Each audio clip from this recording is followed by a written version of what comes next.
हम बात करेंगे कि गैस गैंग्रीन क्या होता है। तो गैस गैंग्रीन जो है, आपको ये पता होना चाहिए कि dry gangrene least dangerous form है, वेट गैंग्रीन उससे ज्यादा डेंजरस है, और लीथल मोस्ट डेंजरस जो है वो गैस गैंग्रीन है।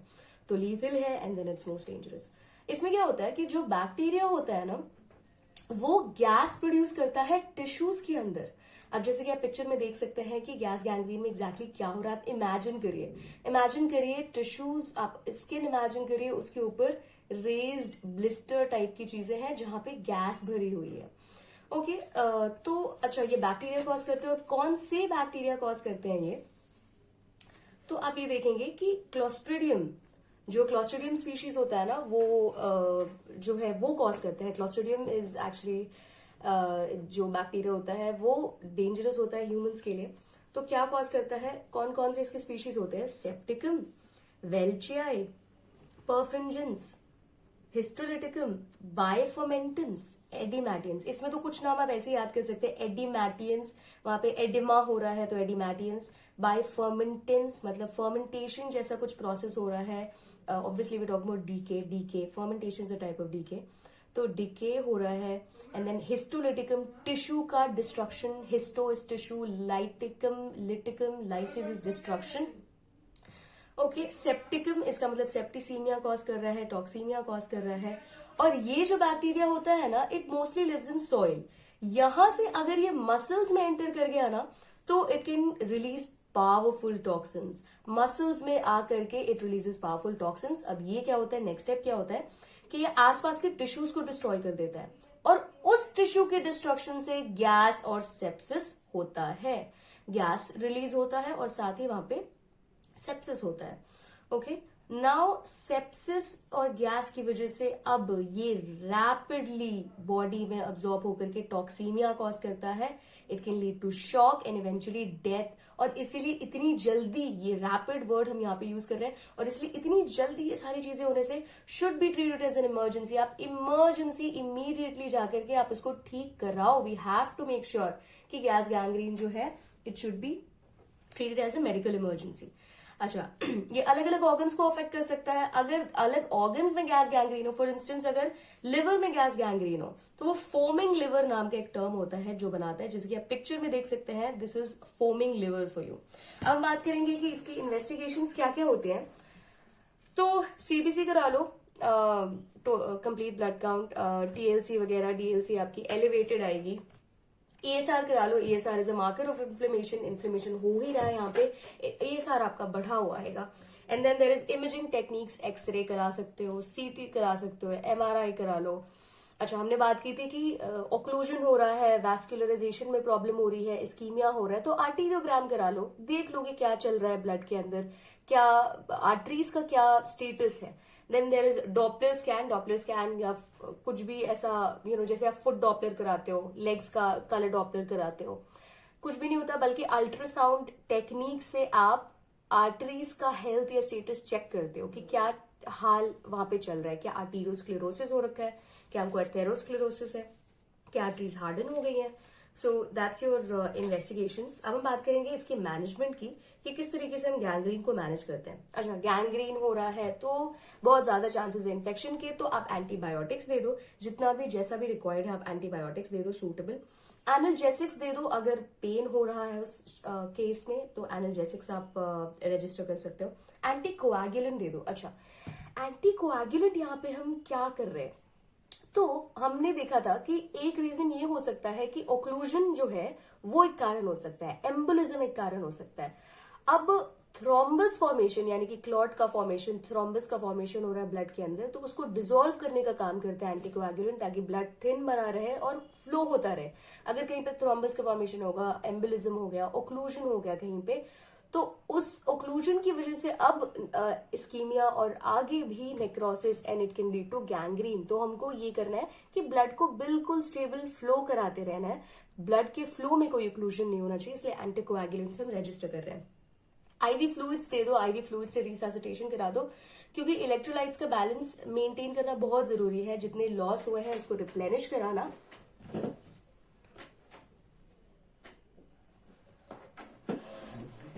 Then there is amputation. अच्छा, ये तो आपने सुना ही होगा कि पैर काट दिया भाई। डायबिटीज हो रखा है किसी को, हल्की सी चोट आ गई, developed into necrotising trophic ulcer, ulcer बना, अल्सर के बनने के बाद गैंग्रीन हो गया, पूरा फुट इन्फ्लेम हो गया, पूरा फुट अफेक्ट हो गया, पैर सड़ गया, एंड देन उसको काटना पड़ा। So amputation whenever is necessary भाई। You can lose a limb, lose छोटा सा part, affected part, but don't lose your life. Okay, तो ये वही है कि रिस्क टू बेनिफिट रेशियो हम देखते हैं, मेजर करते हैं कि कैलकुलेटेड रिस्क लेते हैं। So that's amputation for you. आगे हम डिस्कस करेंगे आगे आने वाले टॉपिक्स में कि एम्प्यूटेशन क्या होता है। Then there is effort should be made to convert wet gangrene to dry gangrene. ये हमने पहले ही पढ़ा था। ड्राई गैंग्रीन भाई ज्यादा आसानी से ट्रीट हो जाता है, वहां पे इन्फेक्शन नहीं हुआ है। वेट गैंग्रीन में इन्फेक्शन हो रखा है, it's just प्यूट्रिड, foul smelling, horrible, like who would want that. तो इसीलिए आपको कंटिन्यूसली फैन करके उस एरिया को लगातार लगातार लगातार एयर का सर्कुलेशन करा करके उस एरिया को, and then you have to change it into dry. वो ड्राई होगा ना तो उसमें इन्फेक्शन का लेवल कम होगा, वो सेप्टिसीमिया कम होगा बॉडी के अंदर, सिस्टेमिक मैनिफेस्टेशंस कम होंगे, एंड देन शॉक नहीं होगा, डेथ नहीं होगी। तो आप वेट को ड्राई में चेंज करिए इस तरीके से कंटिन्यूसली फैन करके। वेरी इंटरेस्टिंग चीज यहाँ पे सुश्रुत के सूत्र 19वें चैप्टर के 30वें श्लोक में ये चीज मेंशन है कि व्यजेत बालव्य जनै व्रणम। इसका मतलब होता है कि आप ना बालों से हेयर का एक फैन बनाइए और उससे लगातार लगातार उसको फैन करते रहिए ताकि वेट गैंग्रीन ड्राई गैंग्रीन में चेंज हो जाए। अब इसके अलावा मैनेजमेंट की और तकनीक देख सकते हैं। तो एक तो हम बोलते हैं मैगेटिफिकेशन। मैगेट्स आपको पता होने चाहिए, छोटे फ्लाइज होते हैं जो कि डेड फ्लैश खाते हैं। अच्छा, आचार्य सुश्रुत के टाइम से ही मैगेट्स को यूज किया जाता था नेक्रोसिस के केस में, गैंग्रीन के केस में, ताकि वो जो बुरा पार्ट है, डिवाइटलाइज टिश्यू है, उसको खा ले। कुछ स्पीशीज ऐसे मैगेट्स के होते हैं ना जो इतने प्यारे होते हैं कि मैं क्या बताऊं, डिवाइटलाइज टिश्यूज को, डेड टिश्यूज को खा लेते हैं, सराउंडिंग नियर बाय टिश्यूज बिल्कुल अनटच्ड, अनअफेक्टेड रहते हैं। हम उन्हीं स्पीशीज को इंट्रोड्यूस कराते हैं उस वूंड के अंदर, जैसे कि आप पिक्चर में देख सकते हैं। उस वूंड के अंदर हम इंट्रोड्यूस कराते हैं उन मैगेट्स को, वो डेड वाले पार्ट को खा लेते हैं, लाइफ को जिंदा छोड़ देते हैं। अब डेड वाला पार्ट जो है वो प्रॉपर्ली हील हो सकता है।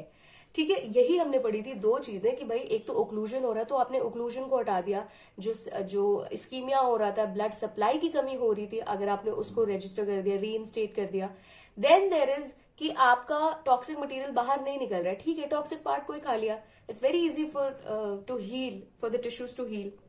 Another thing is leech therapy, जिसको हम जलौका अवचरण बोलते हैं। तो इसमें क्या होता है कि लीच थेरेपी में आप लीचेस को इंट्रोड्यूस करते हैं उस नेक्रोस टिश्यू पे, ठीक है। दे ensure they cause, what leeches do it, they suck out the toxins which leads to better healing of the tissues। तो हम यही कर रहे हैं कि टॉक्सिक मटेरियल रिमूव करा रहे हैं। अनदर वेरी बहुत इंटरेस्टिंग जो एक टेक्निक है जिसको हम हाइपरबारिक ऑक्सीजन थेरेपी बोलते हैं।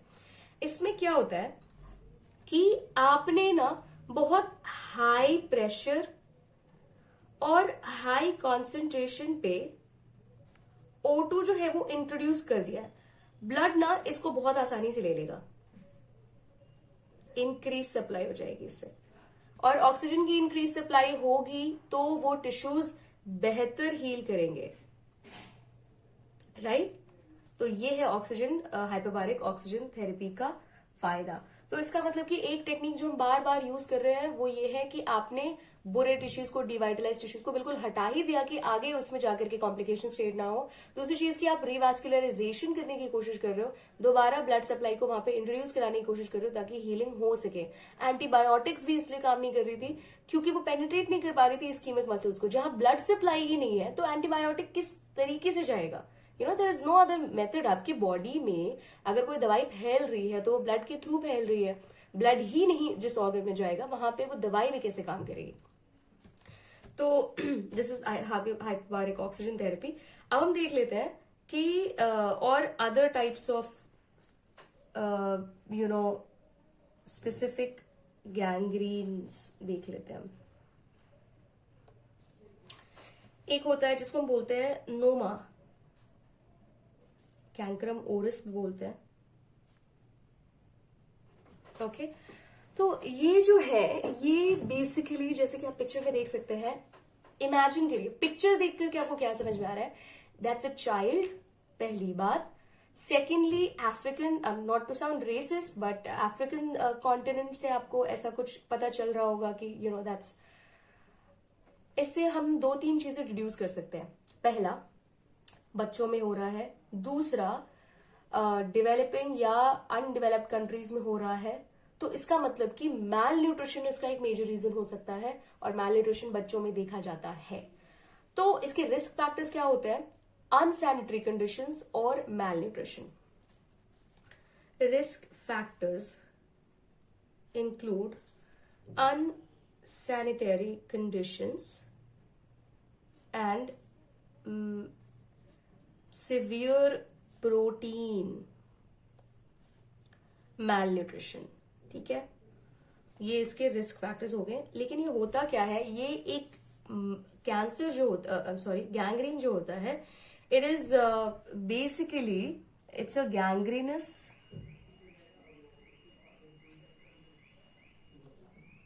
disease leading to destruction of the face। Face का डिस्ट्रक्शन कराता है, जैसे कि आप पिक्चर में देख सकते हैं कि ठीक है, आपको क्या समझ में आया, अनसैनिटरी कंडीशन है, सिवियर प्रोटीन मैलन्यूट्रिशन है। अनदर थिंग इज, साफ साफ दिख रहा है कि फेस पे हो रहा है, स्पेशली क्या रीजन्स दिख रहे हैं, तो माउथ और cheek. That's noma for you. अब बात करेंगे फोनिए गैंग्रीन की। फोनिए गैंग्रीन, जैसे फोनिए कैल्पस, ये बेसिकली जो गैंग्रीन होता है, ये it's a type of necrotising infection that usually affects what area, जैसे कि आप पिक्चर में देख रहे हैं, द मेल जेनिटल्स। उसमें भी क्या, स्क्रोटम से स्टार्ट होता है। और आपको ये पता होना चाहिए कि मिक्स्ड किस्म का इन्फेक्शन होता है। कैसे? तो इसमें दोनों एरोबिक और एनएरोबिक बैक्टीरिया होते हैं। तो लाइक इट्स एक्सटेंसिव, जैसे कि आप पिक्चर में देख सकते हैं, मतलब वहां से स्टार्ट होकर कि it's like entirely spreading across all of your pelvis and your abdomen, आपके थाइज। तो एनएरोबिक दोनों बैक्टीरिया इन्वॉल्व रहते हैं। That's Fournier gangrene for you. अब हम बात करेंगे सबसे इंटरेस्टिंग और मेरे एक्सपीरियंस में लाइक बहुत अजीब, because I have had the experience to watch it very closely, that is diabetic gangrene. अब डायबिटिक लोग, they are extremely susceptible to इस किस्म का गैंग्रीन। क्यों ससेप्टेबल रहते हैं? 3 मेजर फैक्टर्स की वजह से। पहली चीज, शुगर का जो ओवरलोड होता है वो डिमिनिश कर देता है इम्यून रिस्पॉन्स को। So these people become more susceptible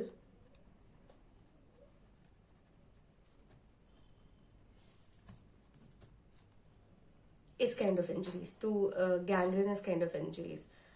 तो इसमें क्या होता है कि बहुत छोटा सा एक फुट में आपके, या आपके लेट्स से टो में, हील में क्या हो जा रहा है कि यहाँ पे बहुत ही माइनर सा कुछ हो जा रहा है। You know, it's not really a big thing. कुछ भी हल्का सा टच हो गया, हल्का किसी चीज से छिल गया, तो एक माइनर सी इंजरी जो है ना, वो आपके शुगर के ओवरबर्डन टिश्यूज की वजह से एक बहुत भयंकर गैंग्रीन में चेंज हो जा रही है। अनदर थिंग, आपकी एथेरोमा या आर्टीरियोस्क्लेरोसिस की वजह से ब्लड सप्लाई में कमी आ जा रही है, जिसकी वजह से ओक्लूजन हो जा रहा है, जिसकी वजह से आपको गैंग्रीन फॉर्मेशन हो रहा है। Again and again we are talking about this. Another thing जो सिर्फ डायबिटिक लोगों में तो बहुत ही ज्यादा मिलती है, पुराने डायबिटीज के अंदर 10-15 साल हो गए जिसको डायबिटीज के, which is neuropathy, specially distal limbs के अंदर, पैरों में हो रहा है। इसमें होएगा क्या?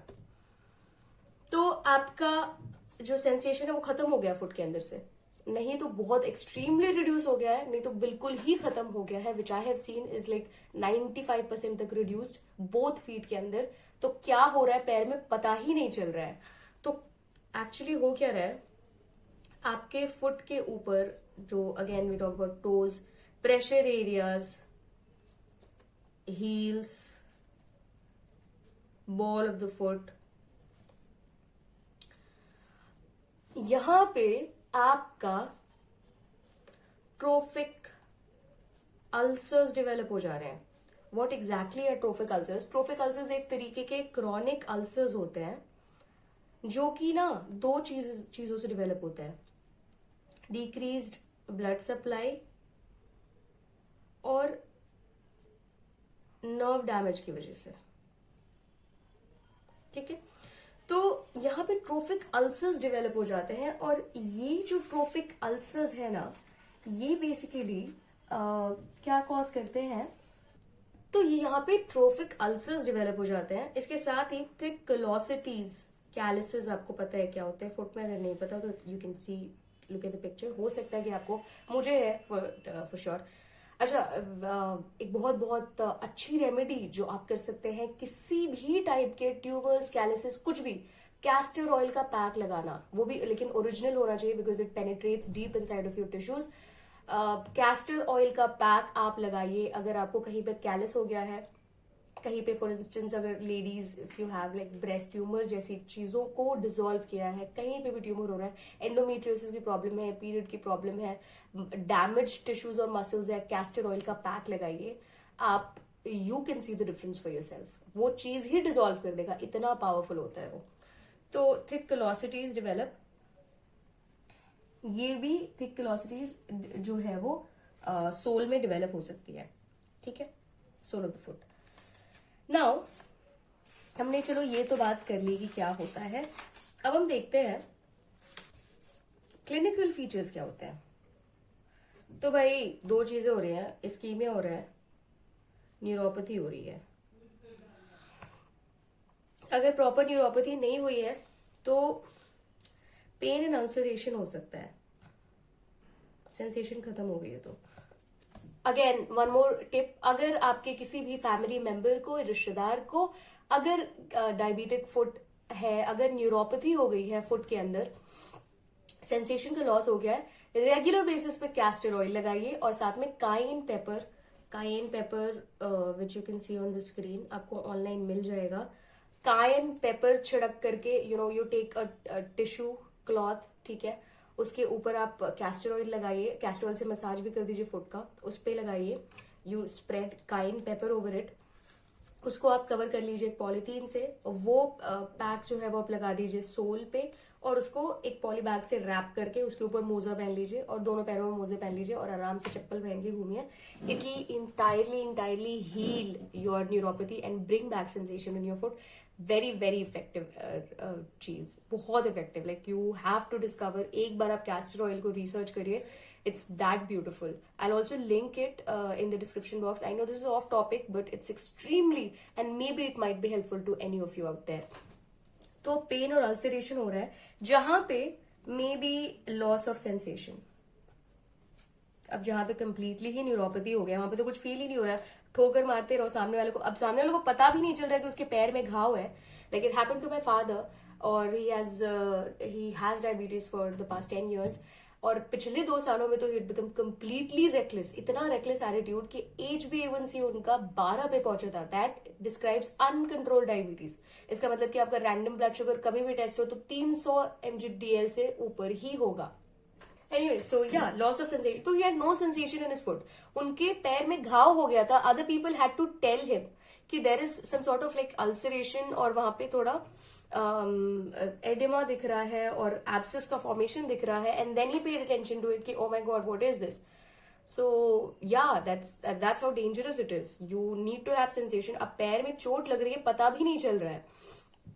तो right, so maybe loss of, and then we actually did heal it, like 70-80% heal हो चुका है.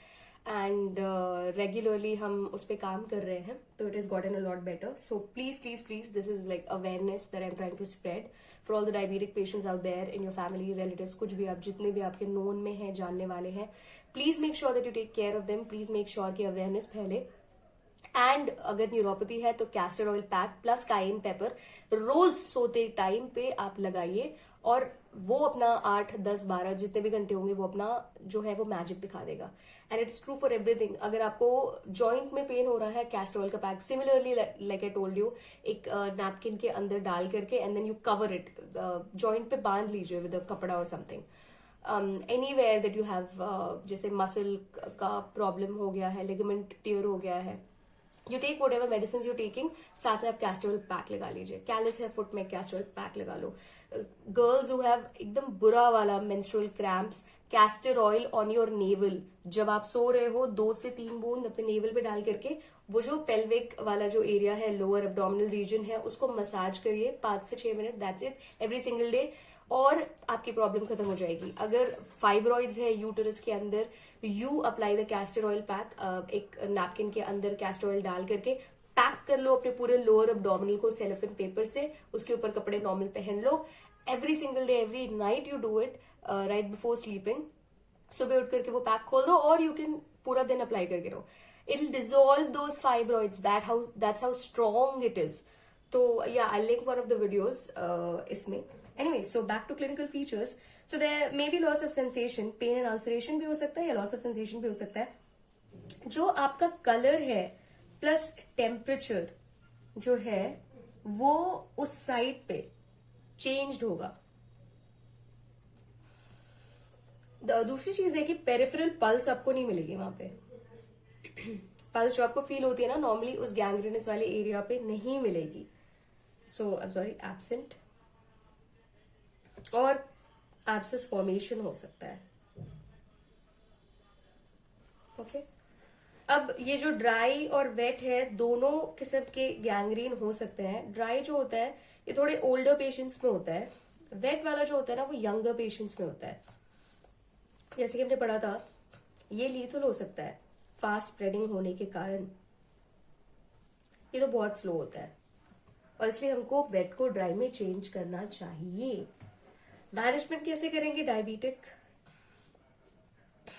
गैंग्रीन का? तो भाई कंट्रोल करो डायबिटीज ड्रग्स से.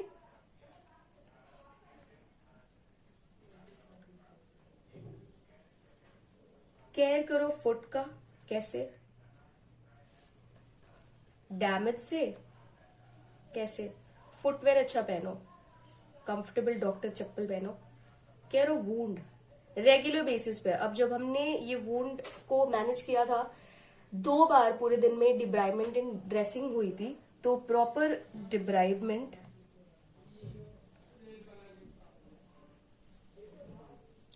ड्रेसिंग बहुत जरूरी है. दिन में 2 बार करिए. हमने तो मेगा हील लगाया था which is like colloidal silver, और बहुत बहुत जबरदस्त काम करता है वो. People who are allergic to antibiotics, किसी भी तरीके का अगर उनको इन्फेक्शन है, तो बिना एंटीबायोटिक्स के सिर्फ मेगा हील से हमने उसको ठीक कर दिया. ऑलमोस्ट 2-1.5 महीने हो चुके हैं, and then it's work wonders for him. Proper debridement कराइए. And then there is amputation. तो भाई होता ही है इन लोगों को जिनसे कंट्रोल नहीं होता है, आगे पहुंच जाता है. तो जहां पे भी ये लाइफ सेविंग हो सकता है. एंड या that finishes, that concludes gangrene. Hopefully आपको ये वीडियो पसंद आई होगी, और अगर if you like the way that we are studying here, and also like the extra information that I provide here, because obviously I love you guys and I want you to do better, and I want everybody in this world to do better. तो for more of the information sharing and all of this knowledge gaining, please subscribe to the channel, and ये videos आप share करिए अपने friends के साथ, अपने classmates के साथ, और so that we can learn and grow together and be better together. So see you in the next video.